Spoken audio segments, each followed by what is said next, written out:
On this video at Doug's Home Arcade, showcasing my Mr. and Mrs. Pac-Man pinball machine by Bally. This was made in 1982, and this was around the time when pinball was on the downcline and they were trying to think of ways to get people's interest. So they decided to make a pinball machine based on a video game theme, and there were some other ones. Bally also did a Spy Hunter, and Williams did a Joust and a Defender, and Golly did a Q*bert. This was probably the most successful.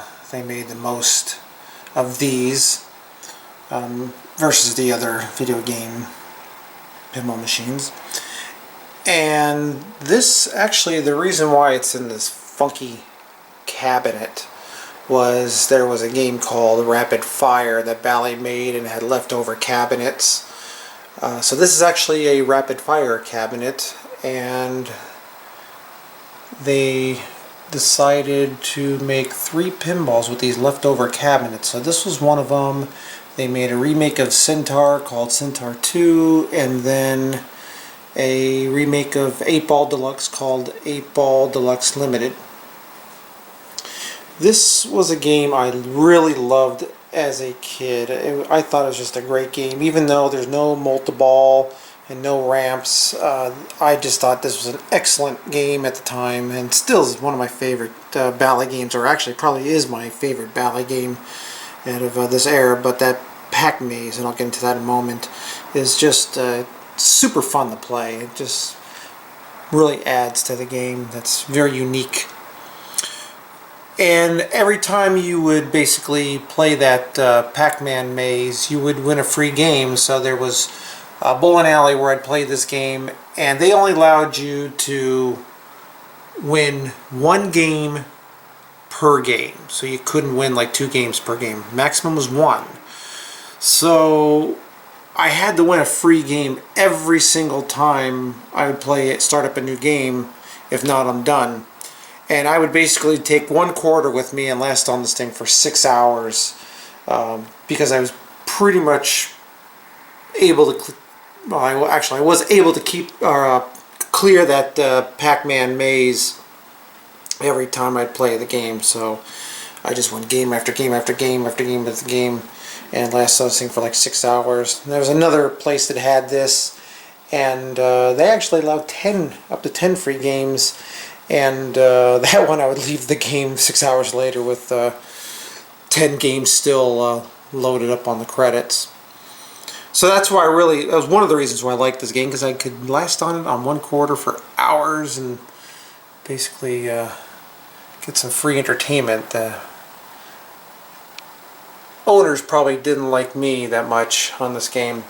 So I definitely wanted this game, and I did buy one in the early 90s, and that one I couldn't keep because I didn't have the room, and I let it go. I didn't want to, but I had to. So then I bought this one in 95, and I really liked this one because the playfield had the Mylar on it, which my other one didn't. So this one had a really nice playfield on it, where a lot of these were pretty trashed and hard to find in good shape. The only thing that was wrong with this one was the cabinet had pretty good fade on it, so the pink was washed out. Now I did come across another one recently, and that one also had a Mylar playfield, but for some reason the Mylar was kind of bubbling on it pretty good.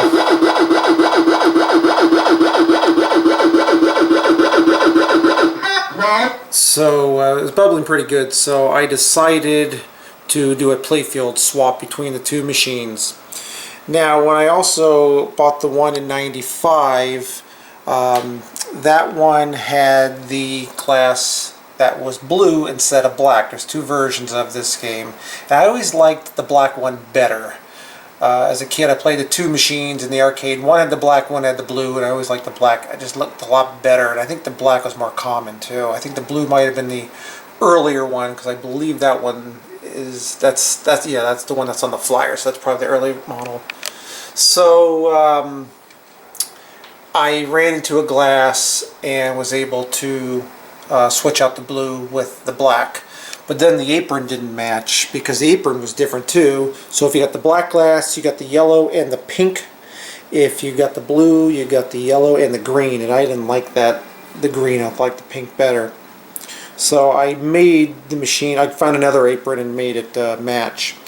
So when I came across this third machine, actually it already had the black glass. And the glass was in better shape than the one that I had bought. So the only thing I swapped out on this cabinet was this playfield and the boards. All the PC boards I took out of my old machine and put into this one. Other than that, the glass and the cabinet and the coin door and so forth are original on this particular cabinet. So I'm pretty much done with this game. It's in the condition that I like. The one thing I also changed recently was the drop targets. They were starting to snap off. And I had to buy this new set. They advertised it that it's for this game, but the artwork actually isn't correct. The artwork is actually from Baby Pac-Man. So I'm not quite happy about that I no longer have the exact artwork that's proper on my drop targets, but I can only get what I can get, and that's what I got to settle for. So it's not, doesn't look bad, it just looks a little weird because I'm not used to it. Alright, so we're going to go ahead and go over just a few things. So this was a really neat game that had a skill shot. This is actually like one of the true skill shot games, one of the first ones. So if you could launch the ball and get it right in that middle into the Pac-Man saucer at the beginning of the ball, you get the Pac-Man aggressive. And then once you get the Pac-Man aggressive, when you play the maze game, the red will be the ghost. You can see the red's chasing after the Pac-Man. And the whole object is to fill the maze. And you can complete a maze, and this display will keep track of how many mazes that you completed, how many Pac-Man moves you've made. So the maze won't start until you build up to 7 moves, and you get add moves basically by hitting targets throughout the game. And then once you get 7 moves, that will light the Pac-Man saucers, which is one there and one back there. And the whole object, try to get as many moves as you can. Now if you don't have enough moves, you can only use up the moves. Let's say you have 10 moves, and you can only go up 10 moves on the Pac-Man maze, and then it's going to stop, kick out the ball out of the saucer, and then you got to try to build up 7 moves or more. So you got to kind of go back and forth on that, unless you could build up roughly enough moves to fill up the whole board. But sometimes you got to overlay some moves that you already have, so you kind of waste some moves just to get the maze complete. And there's no border in the maze. You can go up and then pop up from the bottom, or you can go from the side and pop over to the other side. So a little bit of a strategy that you can use. So you could also get the Pac-Man aggressive, like I was saying earlier, and then you could actually eat the ghost. But you don't want to do that, because like energizing Pac-Man, the ghost will run away from you. So you want to take that opportunity to clear the maze without the ghost chasing after you. So I very rarely would eat him at that point. So just a super fun game. I still play this thing a lot, and I've never gotten bored of it. It's just very unique and very fun. Alright, we're going to go and pause for a moment, and we'll get a game started to see in action.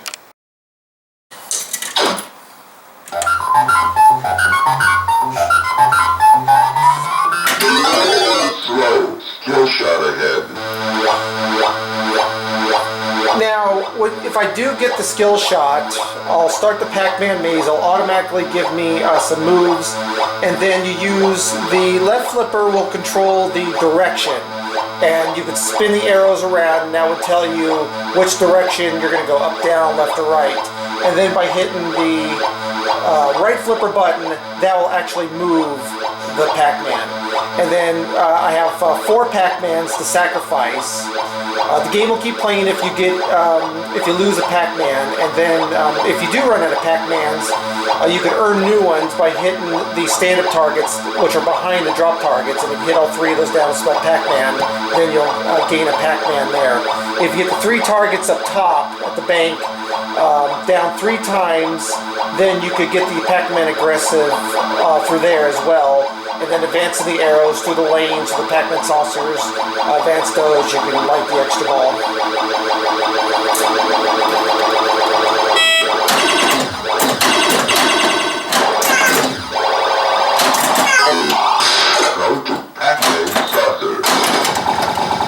And I'll make a correction, it's actually 6 moves. We'll start the Pac-Man saucer. So they're lit, so we'll see if we can get in there and get as far as I can on 6 moves. Get ready. 3, 2, 1, go. Alright, so now I gotta build up 6 or more moves to start that back up again.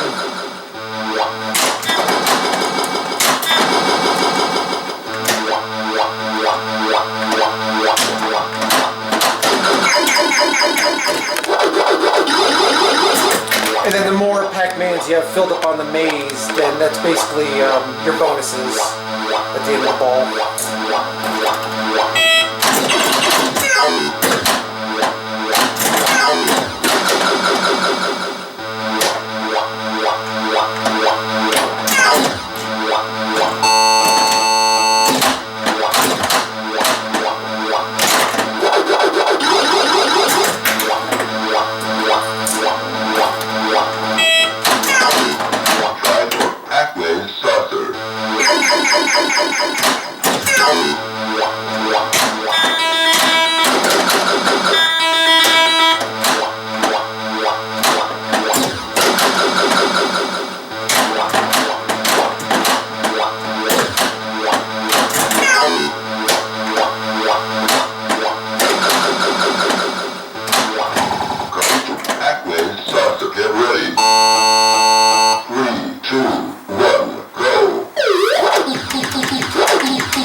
Okay, so I have 18 moves in the aggressive, so I really need to get that Pac-Man saucer. And the aggressive will not carry over to the next ball if I lose this one. Get ready. 3, 2, 1, go.